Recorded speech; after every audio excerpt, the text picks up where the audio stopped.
Queridos amigos, sejam bem-vindos ao canal Videira Espírita. Meu nome é Cristina Brito e este é o programa Gotas do Evangelho.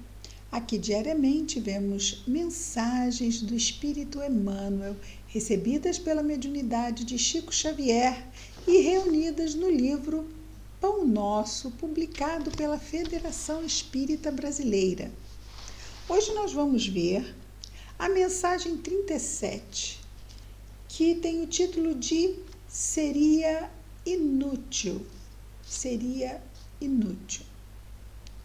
O versículo destacado por Emmanuel está no Evangelho narrado por João, no capítulo 9, no versículo 27. Nessa passagem, Jesus cura um cego de nascença. O cego de nascença vai embora e os homens do templo perguntam para ele o que aconteceu, e ele explica, não é? Jesus, na verdade, os apóstolos perguntam se quem havia pecado, se seriam os pais ou os avós, e ele diz que não teve nenhum comprometimento de outra geração, que ele tinha simplesmente que vir daquela forma para que houvesse a cura, para testemunhar, né, os atos do Messias. Então, ele foi mais um elemento colocado na Terra para exemplificar a ação do Mestre entre nós. O Mestre não nos ajuda apenas nas nossas expiações, mas também nas nossas provas. Expiações é exatamente como quando temos situações inacabadas do passado, e aqui representadas nessa passagem, quando os apóstolos perguntam, foi o avô, foi para trás. Então, quer dizer, é uma forma de nós, espíritas, sabermos que, na verdade, nós não vamos estar expiando os erros de nossos pais. Nós vamos expiar nossos próprios erros de outras encarnações que ficaram mal resolvidos ou não resolvidos. Então, Jesus nos ajuda tanto nas expiações, que são esses problemas inacabados, como também nos ajuda nas provas. Provas são quando nós não temos nada para trás que justifique aquela dificuldade, a não ser a necessidade de testemunhar algo e ser bem-sucedido naquele testemunho. Nesse caso muito, muito, muito particular, ele veio com essa cegueira de nascença porque estava dentro do rol de curas que o Mestre realizaria. Então, não havia, vamos dizer assim, vamos ver nessa passagem, não é? Que os homens do templo perguntam o que foi que Jesus fez. Então, Jesus mistura a saliva dele, e é muito interessante que também Jesus mostra que existem diferentes formas e que não importa se como ele fez desta vez, não é? Misturou a saliva com um pouco de terra e cobriu os olhos do homem cego e mandou que ele fosse se lavar no poço de Siloé. E ele foi e se lavou, e após ele lavar, tirar aquela terra, né, dos olhos, ele passou a enxergar. Daí ele foi dar testemunho da cura. E lá no templo perguntam o que aconteceu, ele explicou o que aconteceu, e eles não acreditam que ele fosse cego de nascença. E mandam chamar os pais dele e perguntam se ele realmente era cego antes daquilo acontecer. E eles dizem que sim. E o que tinha então acontecido? E os pais dizem assim, mas ele já é maior, pergunte para ele. E eles perguntam de novo para ele, para este que tinha sido curado por Jesus da sua cegueira de nascença, o que tinha acontecido. E aí é que ele responde o versículo que está a resposta que está no versículo 27 do capítulo 9. Respondeu-lhes, já vos disse e não ouvistes, para que o quereis tornar a ouvir? Já tinha dito, eles chamaram os pais confirmaram que realmente ele era cego de nascença, aí eles chamaram ele de novo e perguntaram de novo, e ele deu aquela resposta bem óbvia, eu já disse, e vocês não ouviram, para que querem ouvir de novo? Muito bem. Antes de nós vermos aqui o comentário de Emmanuel, existem duas coisas que são importantes de serem destacadas. Primeiro, não adianta falar alguma coisa para quem não quer ouvir o que está sendo dito. Não adianta a gente esclarecer quem não quer ser esclarecido, a gente ajudar quem não quer ser ajudado, porque simplesmente a coisa não acontece. Entra por um ouvido e sai pelo outro. Então, é muito bom que a gente fale, que a gente ajude quando há a busca pela orientação, pela ajuda, né, pelo ensinamento, seja pelo que for. Se não houver esta busca da parte do outro, será, como Jesus disse, pérolas jogadas aos porcos. Ou seja, esforço, tempo, energia, trabalho, que não vai adiantar de nada. Porque ainda não está no momento. Parênteses feito aqui, a missão do pai e da mãe, né? Dos pais e responsáveis pela criação. Então, eles estão ali, na fase infantil principalmente, jogando aquelas sementes no solo do psiquismo poroso pela infância, né? Maleável. Então, ali a gente pode ver uma criança que pode ser até parecer endurecida e reticente, resistente, e tudo isso. Ali nada é inútil, tudo é muito importante. Essa é a missão de educar que recebem os pais e responsáveis junto aos pequeninos, certo? Então, vamos separar. Uma coisa é a missão de educar, outra coisa é na vida. Quando nós queremos, às vezes, impor que o outro precisa de ajuda e a gente quer colocar a ajuda na goela abaixo da pessoa e a pessoa não quer. É direito dela, é livre-arbítrio, não é isso? Então, primeiro é isto, né? De queremos ajudar alguém que ainda não está preparado para ser ajudado. E impor, muitas vezes, querer impor isto. Então, são duas coisas. Uma coisa é o outro, outra coisa somos nós, diante do outro, na nossa teimosia de querer oferecer algo que o outro não está ainda preparado para receber.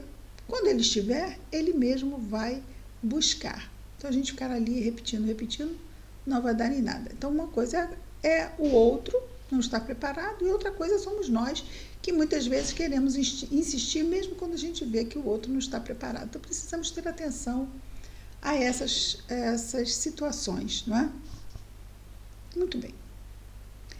Emmanuel, então, vai comentar. E, às vezes, a gente traz esse preâmbulo, não é? Essa introdução, para quando começarmos a ler, ficar mais fácil da gente entender o que Emmanuel está nos trazendo, né? As suas ideias e as suas reflexões. É muito frequente a preocupação de muitos religiosos no sentido de transformarem os amigos compulsoriamente, ou seja, tem que mudar, tem que melhorar, por quê? Porque sim, porque essa é a sua hora. Bom, quem sabe da hora da pessoa é a pessoa, não somos nós, não é? Então, é muito frequente a preocupação de muitos religiosos no sentido de transformarem os amigos compulsoriamente, conclamando-os às suas convicções particularistas. Quase sempre se empenham em longas e cansativas, longas e cansativas discussões, em contínuos jogos de palavras, sem uma realização sadia ou edificante. Simplesmente por isso, porque não está na hora do outro. Então, não vai edificar. O coração sinceramente renovado na fé, entretanto, jamais procede assim. Eu estou fazendo o meu trabalho, isto é manifesto, porque a nossa transformação é manifesta, e aquele que se interessar em saber algo sobre o que aconteceu ou acontece comigo, pode me perguntar que eu vou responder. Simples assim. Ele diz assim: é indispensável diluir o prurido de superioridade que infesta o sentimento de grande parte dos aprendizes tão logo se deixam conduzir a novos portos de conhecimento. Então, a gente está sabendo, a verdade liberta, eu estou me libertando, e a gente fica meio como a alardeando isso como se fosse uma coisa assim, né?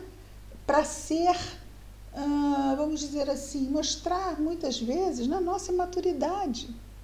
Não quer dizer que aconteça conosco, mas acontece com pessoas. Se nós queremos mostrar como estamos nos adiantando no trabalho espiritual. Pode acontecer, e é isso que ele diz. Grande parte dos aprendizes, né, esse sentimento de superioridade, tão logo se deixam conduzir a novos portos de conhecimento.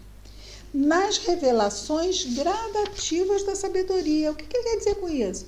Que eu posso achar que eu estou muito adiantado, mas é gradativo. Tem sempre gente na minha frente, como tem gente atrás de mim, tem um montão de gente na minha frente. Então, são várias fases. Em cada fase, muitos aprendizes se colocam.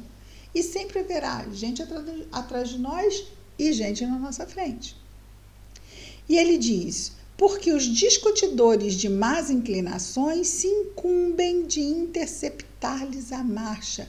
Como muitas vezes essas pessoas se sentem envaidecidas por estarem indo muito bem, obrigado, no trabalho que lhes compete realizar, e como nós ainda somos muito imaturos, é exatamente o que ele diz, vão aparecer perturbadores, encarnados, muitas vezes o quê? Ali sendo instigados pelos desencarnados perturbadores, para perturbarem aqueles que estão começando o seu trabalho de transformação.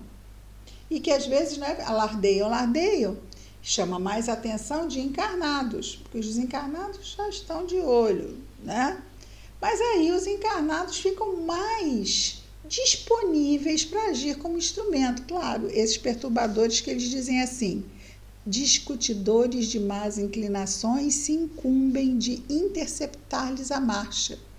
Então, vem sempre aquela observação, às vezes meio ácida, mas você não vai lá na casa espírita, é você que está estudando, né? Então, e aí, como é que é? Não, olha só, achei que você estava melhor, hein? Assim, e aí, muitas vezes, tentando desanimar.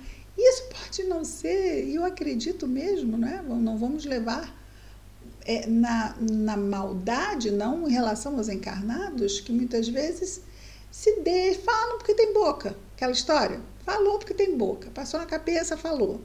Deixou lá um veneninho gratuito. Por quê? Porque não está fazendo o dever de casa que veio fazer nessa encarnação. E quando vê o coleguinha fazer, muitas vezes se sente incomodado. Puxa vida, ele está andando, né? E eu não estou. Isso é inconsciente, porque o espírito imortal sabe o que veio fazer nessa encarnação.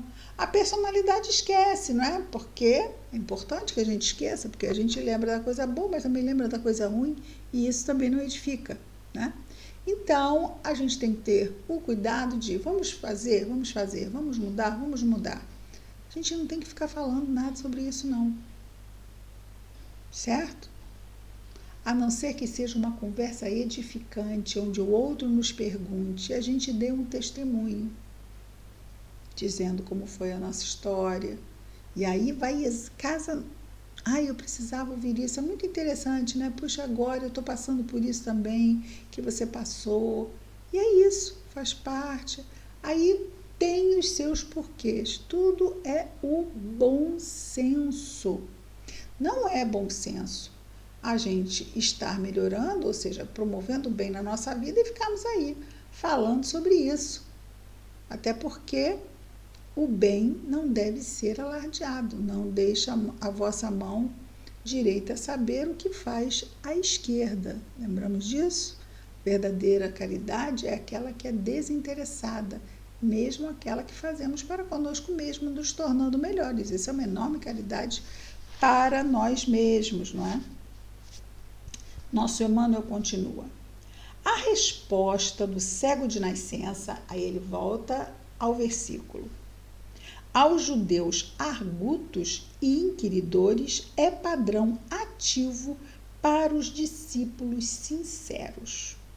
Lógico que o seguidor de Jesus não negará um esclarecimento acerca do mestre, mas se já explicou o assunto, e isso é importante, olha, já explicou o assunto, A pessoa não é desconhecida daquele, já foi dito já. Se já tentou beneficiar o irmão mais próximo com os valores que o felicitam, né? No caso, se aquele que está falando já falou antes, já tentou ajudar antes, já foi dito, tá? Sem atingir o alheio, entendimento, para que discutir? Às vezes não tem aquelas discussões recorrentes e a pessoa tenta repetir a mesma coisa para aquele que já não entendeu e continua não entendendo e continua atacando pelo que não entende e não quer entender. Então, para que a gente vai ficar alimentando a discussão? Porque isso já aconteceu antes, vai acontecer hoje, vai acontecer amanhã, porque eu continuo pensando a mesma coisa e o outro continua pensando a mesma coisa. E isso, queridos amigos, pode ser sobre evangelho, pode ser sobre família, pode ser sobre o trabalho, pode ser sobre o que for. Se nós já temos os nossos pontos acertados, eu penso isso, você pensa isso. Vamos sentar para falar a mesma coisa, a gente vai cair naquele mesmo ponto. Porque não estamos de acordo. Será que não existem outros pontos que a gente possa conversar? Pontos que a gente esteja de acordo e que a conversa flua? Porque quando a gente entra nesse assunto, existe um conflito que não vai agregar. Porque eu não vou mudar e o outro também não vai mudar. Então, é simplesmente o atrito pelo atrito, gratuito. Não leva a nada, ou melhor, leva sim. Leva ao desgaste e muitas vezes a termos relacionamentos afetivos que podem ser seriamente comprometidos, né? Quando falamos afetivos, falamos mesmo de ser humano para ser humano, não apenas uma relação a dois, não. E o nosso Emmanuel continua. Se um homem ouviu a verdade e não a compreendeu, fornece evidentes sinais de paralisia espiritual. Sim, quando o assunto é moral espiritual. Ser-lhe-á inútil, portanto, escutar repetições imediatas. Ou seja, a gente precisa de tempo para mudar. Mais à frente, ele vai estar, né, mais apto, até já buscando mesmo entender melhor do assunto, mas imediatas. Ou seja, logo depois, não teve tempo para nem nada acontecer para mudar. Ser-lhe-á útil, portanto, ser-lhe-á inútil, portanto, escutar repetições imediatas, porque ninguém enganará o tempo, e o sábio que desafiasse o ignorante rebaixar-se-ia ao título de insensato. Lembra do bom senso? Quando eu não tenho bom senso, eu sou insensato. Se eu estou querendo discutir com quem já não entende, claramente não entende, manifestamente não entende e não quer entender, se eu for insistir nisso, por mais sábio que eu pense ser, eu vou estar sendo insensato. Tá? Não percas, pois, as tuas horas através de elucidações minuciosas e repetidas para quem não as pode entender. Podemos acrescentar ainda, né?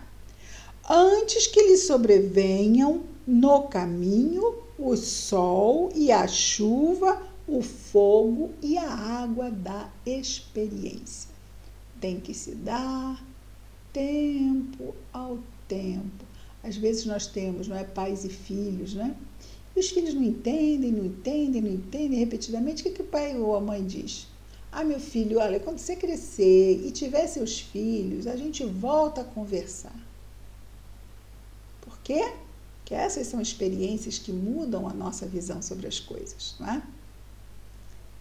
E Emmanuel conclui dizendo: tens 1000 recursos de trabalhar em favor de teu amigo, sem provocá-lo ao teu modo de ser e à tua fé. Vou repetir. Tens 1000 recursos para trabalhar em favor de teu amigo, sem provocá-lo ao teu modo de ser e à tua fé. Muito bom, porque isto acontece dia sim, dia também.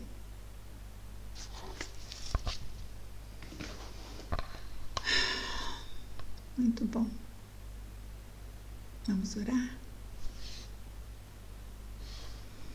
Querido Mestre Jesus, obrigado, Senhor, por mais este dia, na nossa jornada de experiências benditas nesta encarnação. Abençoa-nos, Jesus. Abençoa nossos esforços, nossa vigilância. Ajuda-nos, Senhor, a nos lembrarmos da prece, a buscarmos o bom senso, a buscarmos o estudo e a reflexão e o exercício consciente a cada dia, ou seja, nas nossas escolhas. Abençoa o nosso anjo guardião, Jesus, nossas famílias, lares, afetos. Mas abençoa igualmente, Senhor, todos os nossos irmãos de humanidade, em especial os nossos irmãos que se encontrem em sofrimento, encarnados ou desencarnados.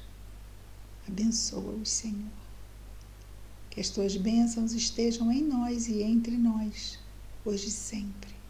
Graças a Deus.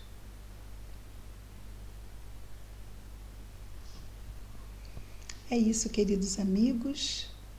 Até amanhã, quando estaremos de novo juntos em Gotas do Evangelho. Muita paz a todos.